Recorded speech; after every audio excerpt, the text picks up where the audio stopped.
नमस्कार दोस्तों, आइए जानते हैं दिल्ली की आज की फटाफट बड़ी खबरें। खुले में कूड़ा डाला तो मकान मालिक का होगा चालान। गुरुग्राम के मानेसर नगर निगम ने शहर को स्वच्छ रखने के लिए सख्त कदम उठाए हैं। निगम आयुक्त प्रदीप सिंह ने आदेश दिया है कि किराएदार यदि खुले में कचरा फेंकते पाए गए तो जिम्मेदारी मकान मालिक की होगी और उनका चालान काटा जाएगा। जुर्माना न भरने पर संबंधित मकान को सील भी किया जा सकता है। सोमवार से 15 दिन का विशेष सफाई अभियान चलाया जाएगा। इस दौरान दुकानों, होटलों और बाजारों पर विशेष निगरानी रहेगी। सफाई निरीक्षकों को सख्त निर्देश दिए गए हैं कि लापरवाही मिलने पर संबंधित अधिकारियों पर भी कार्रवाई की जाएगी। ग्रेटर नोएडा में बड़ी लापरवाही। एमआरआई के दौरान 6 वर्षीय बच्चे की संदिग्ध मौत हो गई। ग्रेटर नोएडा के एक निजी डायग्नोस्टिक सेंटर में एमआरआई जांच के दौरान 6 वर्षीय बच्चे की संदिग्ध मौत हो गई। परिजनों का आरोप है कि बच्चे को जरूरत से ज्यादा सेडेशन दिया गया, जिससे उसकी हालत बिगड़ गई। बच्चे को 20 दिन पहले हल्का दौरा पड़ा था, जिसके बाद डॉक्टरों ने एमआरआई और ईईजी की सलाह दी थी। पिता विक्की ने शिकायत में कहा कि जांच के दौरान अतिरिक्त पैसे मांगे गए और दोबारा बेहोशी की दवा दी गई। विरोध के बावजूद दूसरी खुराक देने के बाद बच्चे की तबीयत बिगड़ गई। पुलिस मामले की जांच कर रही है। आयुष्मान भारत योजना के पैनल से हटाए जा सकते हैं। गाजियाबाद में आयुष्मान भारत योजना के तहत सूचीबद्ध करीब 30 निजी अस्पताल तय 35 मानकों को पूरा न करने पर पैनल से बाहर हो सकते हैं। स्वास्थ्य विभाग ने अस्पतालों को 15 फरवरी तक सुधार का अंतिम मौका देते हुए नोटिस जारी किया है। जिले में 8.94 लाख से अधिक लाभार्थी हैं, जिनमें से 5.70 लाख के गोल्डन कार्ड बन चुके हैं। अब तक लगभग 99,000 मरीज इलाज करा चुके हैं। विभाग ने स्पष्ट किया है कि मानकों का पालन न करने वाले अस्पतालों पर कड़ी कार्रवाई की जाएगी ताकि मरीजों को गुणवत्तापूर्ण उपचार मिल सके। ग्रेटर नोएडा में अवैध निर्माणों पर चला पीला पंजा। Greater Noida industrial development authority ने अवैध कॉलोनाइजरों के खिलाफ बड़ी कार्रवाई करते हुए बिसरख के डूब क्षेत्र में करीब 30,000 वर्ग मीटर जमीन अतिक्रमण से मुक्त कराई। वर्क सर्किल 3 की टीम ने खसरा नंबर 135 पर बने अवैध निर्माण और बाउंड्री वॉल को ध्वस्त किया। अधिकारियों के अनुसार भूमाफिया यहां अवैध कॉलोनी बसाने की तैयारी में थे। परियोजना विभाग के महाप्रबंधक AK सिंह ने बताया कि अधिसूचित जमीन पर कब्जा करने की कोशिश को नाकाम कर दिया गया है। प्राधिकरण ने चेतावनी दी है कि अवैध निर्माण करने वालों पर आगे भी सख्त कार्रवाई जारी रहेगी। जिगोलो जॉब का फर्जी विज्ञापन देकर ठगने वाले गैंग का खुलासा। गुरुग्राम पुलिस ने फेसबुक पर जिगोलो सर्विस का झांसा देकर ठगी करने वाले गिरोह का भंडाफोड़ किया है। साइबर अपराध थाना पूर्व की टीम ने मानेसर से 2 आरोपियों को गिरफ्तार किया। आरोपी फर्जी सिम कार्ड और किराए के बैंक खातों के जरिए मेंबरशिप फीस के नाम पर रकम वसूलते थे। एक सिम देशराज के नाम पर ली गई थी, जिसे 1500 रुपए में बेच दिया गया। ठगी की रकम में से 40,000 रुपए अर्जुन के खाते में आए, जिसने अपना खाता 3,000 रुपए में किराए पर दिया था। पुलिस अन्य आरोपियों की तलाश में जुटी है। दिल्ली पुलिस की इस एक चूक से रिहा हो गया डबल मर्डर का संदिग्ध गैंगस्टर। दिल्ली पुलिस की एक बड़ी प्रक्रिया संबंधी चूक के कारण हाईकोर्ट ने डबल मर्डर केस के संदिग्ध को जमानत दे दी। आरोपी हर्षपाल सिंह उर्फ रूबल को अमृतसर एयरपोर्ट से गिरफ्तार किया गया था। उस पर मकोका के तहत आरोप है कि उसने 2024 में कारोबारी की हत्या में आर्थिक मदद की। कोर्ट ने पाया कि पुलिस ने गिरफ्तारी के 24 घंटे के भीतर आरोपी को मजिस्ट्रेट के सामने पेश नहीं किया। इसी आधार पर 10 फरवरी को जमानत दी गई। हालांकि अदालत ने कुछ सख्त शर्तें भी लगाई हैं।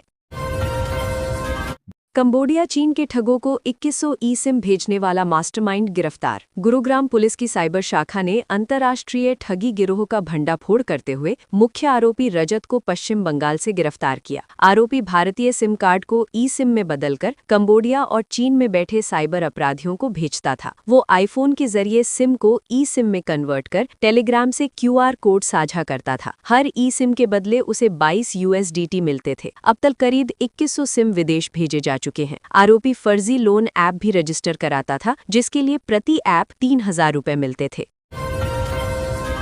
केंद्र सरकार से जल्द दिल्ली को मिलेंगी 3323 बसें। दिल्ली में सार्वजनिक परिवहन को मजबूत करने के लिए केंद्र सरकार 3323 नई इलेक्ट्रिक बसें उपलब्ध कराएगी। इनमें 12 मीटर, 9 मीटर और पहली बार 7 मीटर लंबी बसें शामिल होंगी। छोटी बसें सकरी गलियों और लास्ट माइल कनेक्टिविटी के लिए उपयोगी होंगी। हाल ही में 500 बसें मिलने के बाद DTC के पास 4000 से अधिक इलेक्ट्रिक बसें हो चुकी हैं। अधिकारियों के अनुसार सितंबर तक 1000 से ज्यादा अतिरिक्त बसें मिलने की उम्मीद है। नई बसों से यात्रियों का इंतजार समय घटेगा और हरित परिवहन को बढ़ावा मिलेगा। Good news, greater Noida west में इसी महीने से शुरू होगी गंगा जल की आपूर्ति। ग्रेटर नोएडा वेस्ट में इस माह के अंत तक गंगा जल आपूर्ति शुरू कर दी जाएगी। जल विभाग ने मुख्य पाइपलाइन का सर्वे तेज कर दिया है और 3 स्थानों पर मिली लीकेज को ठीक किया जा रहा है। शुरुआत में भूजल के साथ 40 से 50% गंगा जल मिलाकर सप्लाई दी जाएगी, जिसे चरणबद्ध तरीके से बढ़ाया जाएगा। फिलहाल ग्रेटर नोएडा ईस्ट के कई सेक्टरों में गंगा जल मिल रहा है। बचे सेक्टरों में 1 सप्ताह के भीतर आपूर्ति सुनिश्चित करने का लक्ष्य है। इस परियोजना से भूजल संरक्षण और शुद्ध पेयजल उपलब्धता को बढ़ावा मिलेगा। चेतन और उसकी 3 पत्नियों के 6 बैंक खातों से सामने आ गई उनकी असली हालत। गाजियाबाद की भारत सिटी सोसाइटी में 3 नाबालिग बहनों की मौत के बाद परिवार की आर्थिक स्थिति जांच के घेरे में है। चेतन और उसकी 3 पत्नियों के 6 बैंक खातों की जांच में सामने आया कि परिवार पिछले 2 साल से आर्थिक तंगी में था। छोटे मोटे ट्रांजैक्शन के जरिए गुजारा हो रहा था। बैंक ऑफ बड़ौदा के एक डीमैट खाते में 37,000 रुपए मिले, जबकि बड़े लेन देन का कोई हालिया रिकॉर्ड नहीं मिला। पुलिस ये भी जांच रही है कि बच्चियों ने किन परिस्थितियों में ये कदम उठाया और क्या आर्थिक दबाव इसकी वजह था। दिल्ली में विजय चौक पर खौफनाक हादसा। विजय चौक पर 2 तेज रफ्तार कारों की आमने सामने टक्कर में एक कार पलट गई। राहत की बात ये रही कि दोनों चालकों को गंभीर चोट नहीं आई। पुलिस के अनुसार दोनों वाहन तेज गति से आ रहे थे। हादसे के बाद मौके पर भीड़ जुट गई। वहीं नजफगढ़ इलाके में ड्यूटी पर तैनात डीटीसी बस चालक से मारपीट और लूट का मामला भी सामने आया है। दिल्ली पुलिस ने भारतीय न्याय संहिता की धाराओं में केस दर्ज कर जाँच शुरू कर दी है। अधिकारी घटना की सीसीटीवी फुटेज खंगाल रहे हैं। पीएम मोदी 21 फरवरी को पहली सेमीकंडक्टर यूनिट का करेंगे शिलान्यास। नरेंद्र मोदी 21 फरवरी को गौतम बुद्ध नगर के यीडा क्षेत्र में सेमीकंडक्टर यूनिट का शिलान्यास करेंगे। इंडिया चिप प्राइवेट लिमिटेड का ये संयंत्र HCL ग्रुप और फॉक्सकॉन के संयुक्त उद्यम के रूप में स्थापित होगा। कार्यक्रम में मुख्यमंत्री योगी आदित्यनाथ और केंद्रीय मंत्री अश्विनी वैष्णव मौजूद रहेंगे। 48 एकड़ भूमि पर बनने वाली ये परियोजना उत्तर प्रदेश को सेमीकंडक्टर निर्माण के क्षेत्र में नई पहचान दिलाएगी और बड़े पैमाने पर रोजगार सृजन की संभावना है।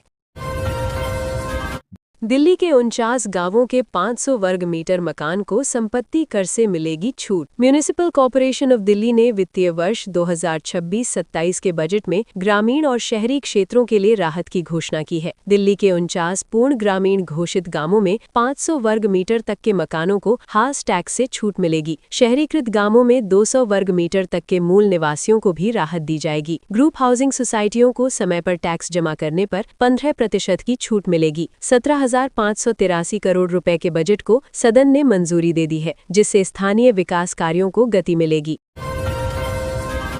दिल्ली के छतरपुर में 322 करोड़ का मेगा प्लान। दिल्ली में स्वास्थ्य और आधारभूत ढांचे को मजबूत करने के लिए छतरपुर क्षेत्र में 322 करोड़ रुपए की योजनाएं शुरू की गई हैं। मुख्यमंत्री रेखा गुप्ता ने 51 नए आयुष्मान आरोग्य मंदिरों का उद्घाटन किया, जिससे कुल संख्या 370 हो गई। साथ ही मेहरौली बदरपुर रोड पर 1471 करोड़ रुपए की लागत से डबल डेकर फ्लाईओवर को मंजूरी दी गई है। छतरपुर विधानसभा को 3 नए स्कूल और 4 एलिवेटेड रोड परियोजनाएं भी मिलेंगी। सरकार का दावा है कि इन परियोजनाओं से शिक्षा, स्वास्थ्य और यातायात व्यवस्था में बड़ा सुधार होगा।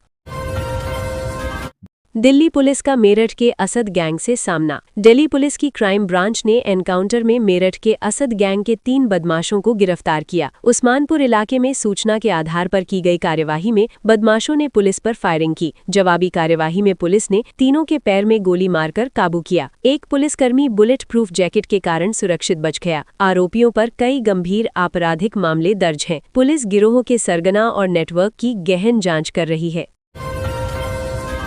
चेतन के 3 अकाउंट और 3,000 पन्नों में लेन देन। गाजियाबाद की भारत सिटी सोसाइटी मामले में पुलिस चेतन के बैंक खातों और व्यावसायिक गतिविधियों की गहराई से जांच कर रही है। 3 खातों और लगभग 3,000 पन्नों के लेन देन रिकॉर्ड खंगाले जा रहे हैं। जांच में सामने आया है कि चेतन विदेशी currency, credit card, property dealing और वाहन खरीद फरोख्त जैसे कामों से जुड़ा रहा। उसने सोसाइटी में 2 फ्लैट किराए पर लिए थे, लेकिन परिवार एक ही फ्लैट में रहता था। पुलिस पारिवारिक माहौल और आर्थिक गतिविधियों के बीच संबंध तलाश रही है।